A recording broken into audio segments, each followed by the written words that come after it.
তারেক রহমান নয় বরং সালাউদ্দিন আহমেদই হবে আগামীর প্রধানমন্ত্রী, এমন একটি বিভ্রান্তিকর তথ্য এখন ঘুরে বেড়াচ্ছে সামাজিক যোগাযোগ মাধ্যমে। শুধু তাই না, প্রায় 25,000 সোশ্যাল অ্যাকাউন্ট থেকে গুজব ছড়িয়ে দেয়া হলো গুম হওয়া বিএনপি নেতা ইলিয়াস আলী নাকি ফিরে এসেছেন। ওদিকে ৭১ টেলিভিশনের ফটো কার্ড নকল করে অপপ্রচার চালানো হয়েছে বিএনপি মহাসচিব মির্জা ফখরুল ইসলাম আলমগীরের নামেও। চলুন দর্শক, কিছু ফ্যাক্ট চেক দেখে নিই। সম্প্রতি জনগণের চিন্তা চেতনাই এমন ছিল, তারেক রহমান নয় বরং সালাউদ্দিন আহমেদই আগামীর প্রধানমন্ত্রী হবে, এমন শিরোনামে ৭১ টিভির লোগো ও ডিজাইন সংবলিত একটি ভুয়া ফটো কার্ড সামাজিক যোগাযোগ মাধ্যমে ছড়িয়ে পড়েছে। তবে এই শিরোনামের বাস্তবিক কোনো ভিত্তি নেই। সালাউদ্দিন আহমেদকে ঘিরে জনগণ এমন কোনো মন্তব্য করেনি। ৭১ টেলিভিশনও এমন কোনো প্রতিবেদন বা ফটো কার্ড প্রচার করেনি। ওদিকে বিএনপি মহাসচিব মির্জা ফখরুল ইসলাম আলমগীরের ছবি সংযুক্ত করে তৈরি করা একটি ভুয়া ফটো কার্ড সামাজিক যোগাযোগ মাধ্যমে সমালোচনার ঝড় তুলেছে। ফটো কার্ডটিতে দাবি করা হয়েছে নির্বাচনের পরে বিএনপি চাঁদাবাজি কমিয়ে দেবে। তবে অনুসন্ধানে জানা যায় এমন মন্তব্য করেননি বিএনপি মহাসচিব। মূলত বাংলাভিশনের লোগোতে একটি স্যাটায়ার পেজের ব্যঙ্গাত্মক পোস্ট থেকে এই গুজব ছড়িয়েছে। অপরদিকে ১২ বছর পর কুমিল্লা থেকে র্যাবের হাতে জীবিত উদ্ধার বিএনপির নেতা ইলিয়াস আলী শীর্ষক দাবিতে একটি সংবাদ প্রতিবেদনধর্মী ভিডিও প্রচারিত হয়েছে ইউটিউব ও টিকটকে। প্রতিবেদনটি প্রকাশিত হওয়ার পর থেকে টিকটকে এককভাবে প্রায় ৭ লক্ষ বার দেখা হয়েছে এবং ২৫,০০০-এরও বেশি অ্যাকাউন্ট থেকে প্রতিক্রিয়া জানানো হয়েছে। তবে অনুসন্ধানে দেখা যায় ভিডিওটি আসল নয়, কৃত্রিম বুদ্ধিমত্তা প্রযুক্তি দিয়ে তৈরি। তাছাড়া বিএনপি কিংবা ইলিয়াস আলীর পরিবারের পক্ষ থেকে এখন পর্যন্ত তার সন্ধান পাওয়ার কোনো দাবি করা হয়নি। গুজব শুধু এখানেই শেষ নয়। কুমিল্লা ৪ আসনে বিএনপি প্রার্থী মঞ্জুরুল আহসান মুন্সির স্ত্রী স্বতন্ত্র প্রার্থী হিসেবে মনোনয়ন সংগ্রহের দাবিটিও ভুয়া।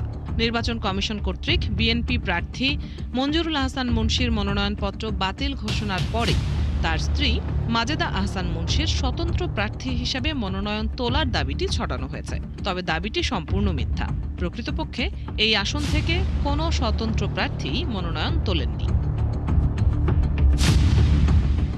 দর্শক, আজকে ফেক নিউজ স্ক্যানারের প্রতিবেদন তৈরি করতে গিয়ে দেখা গেল নির্বাচন কেন্দ্রিক অপতথ্যের সংখ্যাই সবচেয়ে বেশি। যথারীতি গুজবের টার্গেটে আছে রাজনৈতিক দল হিসেবে বিএনপি এবং দলটির নেতারা।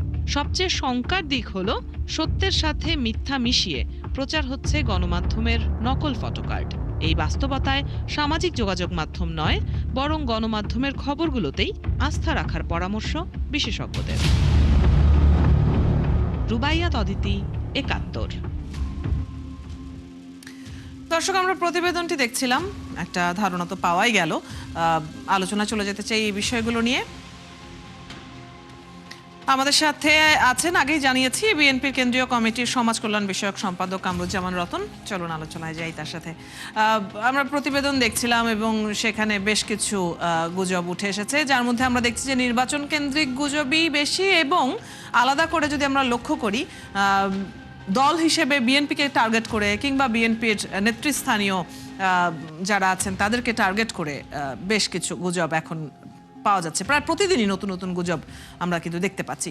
তো নির্বাচনের তো ১ মাসেরও কম সময় বাকি, যে হারে এখন গুজব ছড়াচ্ছে, কি কি ঝুঁকি দেখছেন এক্ষেত্রে? আসলে যে ৪টা ব্যাপারে আপনারা গুজবের যে ডালপালা নিয়ে যে কথাগুলো আপনি বললেন, প্রতিটি সেন্সিটিভ। এবং এই ১ মাস পরে যে নির্বাচনটা দেখেন, তারেক রহমানের উপস্থিতিতে জনাব সালাউদ্দিন আহমেদকে নিয়ে যে কথাটা হয়েছে, কোন কথাটার সত্যতা আপনারা খুঁজে পেয়েছেন? পাবেন না। সেইখানে সবচেয়ে সেন্সিটিভ দেখেন, ইলিয়াস আলী আমাদের সহপাঠী সহযোদ্ধা, তার পরিবার এমনিই তো ইলিয়াস আলীর শোকে মুহ্যমান এবং এইসব সেন্সিটিভ ইস্যুকে একটা পরিবারকে বিধ্বস্ত করে। তারা একটা শঙ্কা, এমনি তো তাদের মতো একটা শোক বিহবল একটা অবস্থা থেকে যায়। তারপরে এই ধরনের নিউজটা দিলে পরিবার কি করবে, কার কাছে জিজ্ঞাসা করে? এর তো উত্তর তো পরিবারের কাছে জানা নেই। এই ধরনের ঘটনা মানুষকে যেখানে আহত করে, এই ক্ষতস্থান নিয়ে মানুষ যারা এই অপতৎপরতা গুজবের যে ডালপালা এইভাবে যা ছড়ায়, তারা মানুষ না, তারা যে হীন চরিতার্থে এই জিনিসটা করে, আমাদের ভাষা নেই তাদের বিরুদ্ধে, এই অপতৎপরতার বিরুদ্ধে কথা বলতে। মূল টার্গেট হলো যে গাছে ফল সেই গাছে সবাই ঢিল দেয়।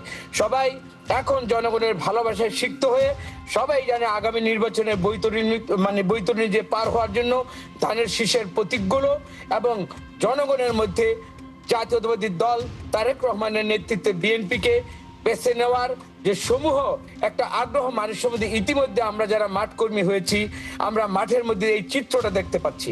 তো সুতরাং আমার মনে হয় একটা পরিকল্পিত কোনো গোষ্ঠী বা যারা এটার সাথে জড়িত, আমি মনে করি এই ফেক নিউজ স্ক্যানার যেটা শুরু করেছে, এটা সরকারের মধ্যে যারা এই আইটির উপর যারা স্পেশাল, আমার মনে হয় যে কোনো ভাবে হোক, বিদেশ থেকে হোক, যে কোনো যে আঙ্গিকে এইটার উপর যারা এই অপতৎপরতার সাথে জড়িত, আমার মনে হয় তাদের ফাইন্ডিংস এর মাধ্যমে সর্বোচ্চ সংস্থাগুলো কাজে লাগিয়ে এই সমস্ত অপতৎপরতার জন্য যেসব ফেক আইডি যেভাবে যারা যেখান থেকে জড়িত, আমার মনে হয় এগুলোকে যদি আমরা দৃষ্টান্ত আইনের একটা মারপেচের মধ্যে নেয়, আইনের যে ফাঁক ফোকর দিয়ে এইসব আইডি গুলোকে শুধু যদি আপনি নষ্ট করে দেন বা তাদের শাস্তির আওতায় কিভাবে আনবেন, কোন আইনে আনবেন, আমার মনে হয় এ ব্যাপারে আইটির উপর যারা বিশেষজ্ঞ এবং তথ্য প্রযুক্তির মধ্যে যে ডিপার্টমেন্ট জড়িত, বাংলাদেশের যে মন্ত্রণালয় জড়িত, আমার মনে হয় তারা শক্ত হাতে এটাকে দেখা উচিত।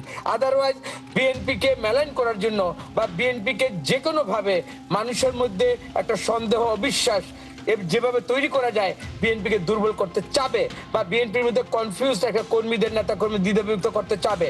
কিন্তু আমরা খুবই সতর্ক এবং সচেতন, কোনো বিভ্রান্তিতে আমাদের মাঠ কর্মী এবং আমাদের নেতৃত্বের মধ্যে কখনোই কোনো ফাটল ধরানো যাবে না এবং এই সমস্ত অপতৎপরতা চালিয়ে আমাদের কোনো কাজের ব্যাঘাত ঘটানো যাবে না। আমরা মনে করি ধানের শীষের পক্ষে 22 তারিখ থেকে আমরা মাঠে ঝাঁপিয়ে পড়ব, জনগণের কাছে যাব, জনগণের কাছে এইটার উত্তরও আমাদের ইনশাল্লাহ আমরা দেখছি জনগণ অধীর আগ্রহে ধানের শীষের পক্ষে আমাদেরকে ভোট দেওয়ার জন্য, ভোটের পরিবেশের জন্য তারা অধীর আগ্রহে একটা এই সরকারের কাছে আমরা এই ন্যায্যতা এবং একটা পরিবেশ চাচ্ছি। আমার মনে হয় নিশ্চয়ই, এবং এই যে সমস্যাটির উদ্ভব হয়েছে, এটা বেশ কিছুদিন ধরে আমরা দেখছি যে বিএনপিকে কেন্দ্র করে, বিএনপি নেতাদেরকে কেন্দ্র করে, টার্গেট করে বিভিন্ন ধরনের গুজব ছড়াচ্ছে। এটার প্রতিকারের উপায় নিয়েও নিশ্চয়ই আপনারা ভেবেছেন, সেই বিষয়ে আলাপ করব। এবং আমরা যেটি লক্ষ্য করছি, এখন নির্বাচন যতই কাছে এগিয়ে আসছে, ততই নির্বাচন কেন্দ্রিক যেসব গুজব আছে সেগুলোর প্রচার অনেক বেশি হচ্ছে। আপনি বলছিলেন সরকারের কিছু পদক্ষেপ নেওয়ার বিষয়ে। আমরা অনেক ক্ষেত্রেই দেখি যারা এসব গুজব ছড়াচ্ছে দেশের বাইরে থেকে, যেহেতু সোশ্যাল মিডিয়াকে প্ল্যাটফর্ম হিসেবে তারা ব্যবহার করছে গুজব ছড়ানোর, তারা অনেকেই কিন্তু দেশের বাইরে অবস্থান করছে। সেসব ক্ষেত্রে আপনার কাছে কি মনে হয় যে কি পদক্ষেপ নেওয়া যেতে পারে? আমি দেখেন আরেকটা কথা বলি, সিসিটিসি একটা ডিপার্টমেন্ট বাংলাদেশে এই মিস ইনফরমেশন অ্যান্ড ডিসইনফরমেশন নিয়ে যারা কাজ করে, এই ফেক নিউজের ব্যাপারে আপনারা যারা সাংবাদিক, আমি মনে করি সাংবাদিকদের সচেতনতা এবং আপনারা যদি আরেকটু এটাকে শক্ত হাতে দেখেন যে শুধু আপনাদের নিউজ কভার করে বা নিউজের কি বলবো, নিউজের যে ফেক নিউজের উপর বাংলাদেশে যে ইন্টারেস্টটা, এটাকে গ্রো করবার জন্য সাংবাদিকদের একটা বিশেষ ভূমিকা।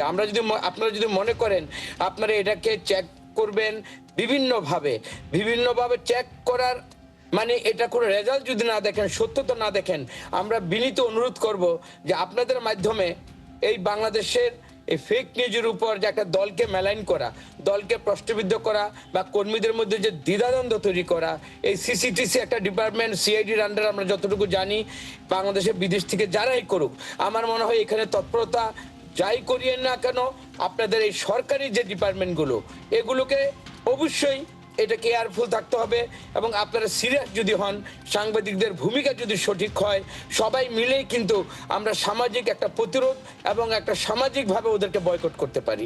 সুতরাং আমাদের সচেতনতা, সাংবাদিক, আমরা যারা রাজনৈতিক কর্মী, আমরা যারা দলগতভাবে আমরা বিভিন্ন দলের প্রচারণার মধ্যে নিজেদেরকে পরস্পর কাদাছড়ির মধ্যে দিয়ে আমরা মনে করি এটার সাথে রাজনৈতিক দলও থাকতে পারে। সুতরাং আমি বিনীতভাবে অনুরোধ করছি এই বাংলাদেশকে গড়বার ক্ষেত্রে একটা সুন্দর ভবিষ্যতের দিকে তাকিয়ে এবং সুষ্ঠু নির্বাচনের জন্য যে ব্যাপারে প্রধান উপদেষ্টা সহ সবাই যেখানে আমরা আন্তরিক, আমার মনে হয় সবারই এই ব্যাপারে যত্নবান হওয়া উচিত এবং সামাজিক দায়বদ্ধতা থেকেও আমরা মনে করি আমরা অবশ্যই আমরা দায়িত্বশীল ভূমিকা পালন করব এবং যারা এটা করে আমরা আমাদের বেস্ট যতগুলো এখানে আমাদের সংস্থা আছে তাদেরকে আমরা বিনীত অনুরোধ করব আপনারা একটা শাস্তির আওতায় আনেন এবং কোনো না কোনোভাবে তাদের লিঙ্কটা কোথায় এটা আপনারা জানবার সর্বোচ্চ আপনারা চেষ্টা করেন।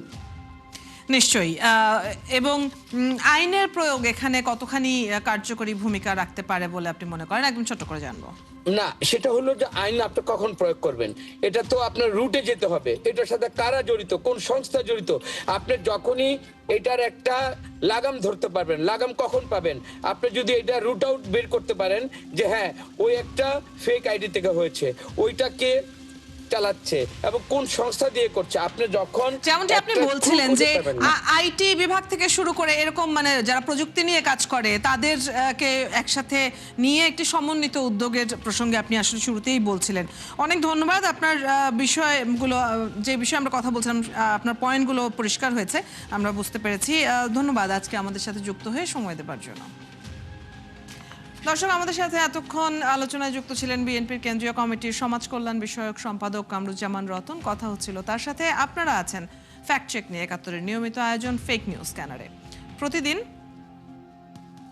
আমরা রিউমার দূর করতে হাজির হব ঠিক একই সময়ে একইভাবে। আপনারাও যুক্ত হতে পারেন। যে কোনো খবর যদি আপনাকে সংশয়ে ফেলে সেটির একটি স্ক্রিনশট আমাদেরকে মেইল করতে পারেন fns.71tv@gmail.com অথবা ফেসবুকে যোগাযোগ করুন www.facebook.com/fakenewsscanner। আমরা সেই তথ্যের ফ্যাক্ট চেক করে আপনাদের জানাবো। চটকদার শিরোনাম দেখেই ক্লিক করবেন না। বিশ্বাস আর প্রতিক্রিয়া জানানোর আগে ফ্যাক্ট চেক করুন। থাকুন একাত্তরের সাথে।